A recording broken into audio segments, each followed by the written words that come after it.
नमस्कार, सादर जय जिनेंद्र। क्षमा ब्रेकिंग जैन न्यूज प्रतिदिन प्रातः, दोपहर एवं रात्रि में देश भर से संपूर्ण जैन समाज से संबंधित सही और सकारात्मक समाचारों के लिए देखना और सुनना न भूलें। साथ में आपसे विनम्र निवेदन है कि यदि आपने इस चैनल को सब्सक्राइब नहीं किया है तो कृपया अवश्य कीजिए और शेयर और लाइक करके धर्म प्रभावना में सहयोगी एवं सहभागी बनिए। ज्ञान ध्यान तपा रखता, बस इतने ही काम है, इसके अलावा कोई काम नहीं।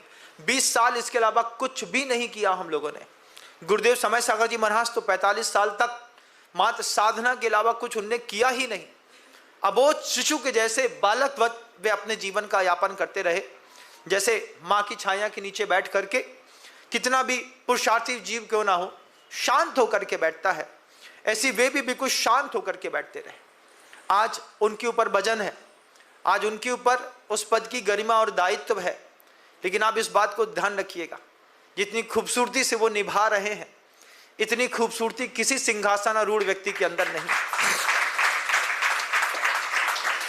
आगम की एक भी शब्द को धक्का लग जाए उनकी जीवन शैली में, ये उनको संभव और बर्दाश्त नहीं। उनको रोग होता है, शरीर विकार युक्त होता है। शुद्ध आयुर्वेदिक औषधियों के बीच में अगर इलाज है तो ठीक है, नहीं है तो मेरा पुण्य होगा, धीरे धीरे सब अपने आप ठीक हो जाएगा।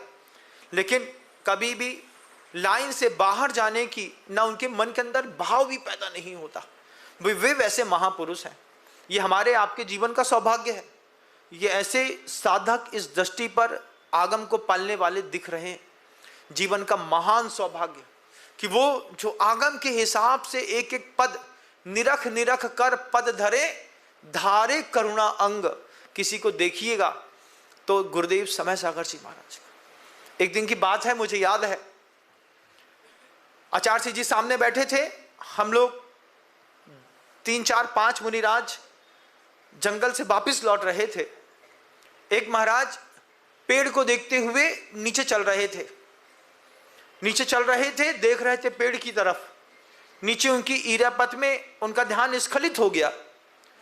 आचार्य सिंह जी के पास आए, उनने देखा गुरु जी के पास हम लोग जब पहुंच रहे थे तो उन्होंने कमंडल उठाया और ऐसे ही धरा और आचार्य सिंह के पास जाकर के बैठ गए। आचार्य सिंह जी कितने गुस्सा होकर के बोलते हैं, गुरुदेव कैसे सिखाते हैं हम लोगों को। आचार्य सिंह कहते हैं, क्यों तुम लोग की मां मर गई है क्या? आचार्य सिंह के मुंह का प्रश्न था कि मुनियों की मां मर गई क्या? 5 समिति और 3 गुप्तियां, अष्ट प्रवचन मातृकाएं होती हैं, ईर्या समिति होती है, भाषा समिति होती है, ऐषणा समिति होती है, आदान निक्षेपण समिति होती है, विसर्ग होता है, मन गुप्ती, वचन गुप्ती, काय गुप्ती। तुम्हारी मां मर गई क्या? ऐसा बोला गुरु जी ने। उस दिन लगा कि अपनी मां को जिंदा रखना भी हमारा ही कर्तव्य है। एक साधक के जीवन में 5 समितियां और 3 गुप्तियां अगर ना हो तो फिर कोई भी कह सकता है, देखना इसकी एक मां मर गई। हो सकता है एक के चक्कर में दूसरी मर जाए, तीसरी मर जाए, एक एक करके सब मर जाए। न वचन गुप्ती रही, न मन गुप्ती रही, न काया की गुप्ती रही। तीनों गुप्तियों से मुक्त हो गया। काहे का साधु? घर में माँ बाप मर जाए कैसा लगता है ना? जब मर्जी होगी तब घर में घुस जाएंगे, जब मर्जी होगी निकल जाएंगे, जब नहाना होगा नहा लेंगे, जो खाना होगा खा लेंगे। लेकिन घर के अंदर माँ रहती है तो माँ सुबह से बोलती, उठ तेरा टाइम हो गया है। यही समितियां काम करती हैं एक साधु जीवन को जिलाने के लिए। गुरु महाराज हम लोग को देख करके कहते हैं, माँ मर गई। एकदम से लगा, बोले 5 समितियां और 3 गुप्तियां दी थी, उसका तो पालन ही नहीं हो रहा है। ऐसे ही उठा के आसमान को देख के चलोगे तो लोग कहेंगे इस साधु की मां मर गई है।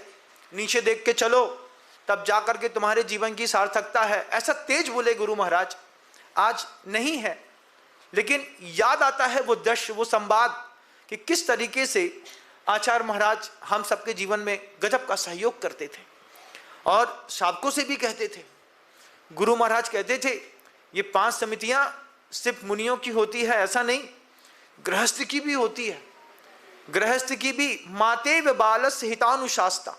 जैसे माँ अपने बच्चे के हित के बारे में हमेशा सोचती है, ऐसे ही ये 5 समितियां आपके हित के बारे में भी आपके लिए हमेशा सोचती हैं।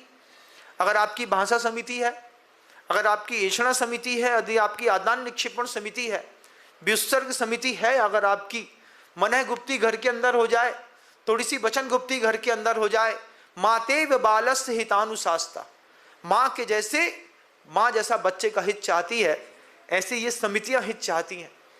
लेकिन हमारे गुरु महाराज ने अपन सबका जीवन बचाया बंधु, बचाया कि नहीं? आप बताइए कितने लोगों में संवेदनशीलता पैदा करी। महाराज हमने तो देखा भी नहीं, आपने भले उनको ना देखा हो, लेकिन जिस दिन उन्होंने महाप्रयाण किया था उस दिन तो आप भी रोए होंगे, आपको भी लगा होगा ना कि सर के ऊपर से एक हाथ चला गया, एहसास आपको भी हुआ होगा। उस संवेदनशीलता को जीवित रखिएगा। हमारे आपके जीवन का सौभाग्य था, हमने इतने महान आचार्य को अपनी आंख से देखा। अगली आने वाली पीढ़ी विश्वास नहीं कर पाएगी कि इस धरती पर एक चलते फिरते ऐसे आचार्य महाराज थे जिन्होंने इतना बड़ा और मनोहर विशाल संघ खड़ा किया, इतने साधक खड़े किए, इतनी धर्म की प्रभावना करी, इतने तीर्थ क्षेत्रों का निर्माण किया, दया के काम किए, जिनकी कृपा से वस्त्रों के ऊपर भी अहिंसक वस्त्रों की कवायद शुरू हुई, उस ताने बाने से मेंटल स्ट्रेच फ्री किया, लोगों को जीवन के लिए रास्ते खोले। क्या कुछ नहीं किया गुरु महाराज ने।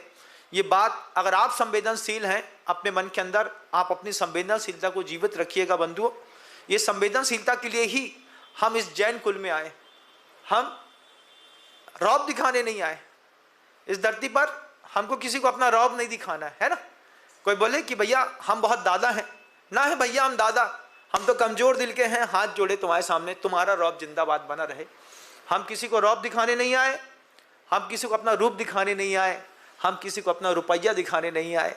भगवान ने, हमारे पिछले पूर्व पुण्य ने, हमारे पिछले भव के जन्मों की जैन धर्म की साधना ने हमको ये जैन धर्म दिया है। ये बड़ी कीमत है। आपको इसकी कीमत नहीं पता, आपके परिवार में बच्चे को इसकी कीमत नहीं पता। वो बच्चा कुछ भी कर लेता है, आप उसको करने दे देते हैं। क्यों? उसकी जीवन शैली बिगड़ेगी तो आपकी जीविका बिगड़ेगी, एक दिन उसका जीवन बिगड़ेगा, आपका भी जीवन बिगड़ेगा। हम सब एक दूसरे से जुड़े हुए हैं। आचार्य सिंह जी को ये बात को कितना कहते थे कि व्यवहार में प्रत्येक जीवात्मा के ऊपर अगर तुम उपकार न कर पाए तो तुम्हारे साधु होना व्यर्थ है। आप सब भी इस बात को समझिए, आप सब भी अपनी संवेदनशीलता को जीवंत रखिए।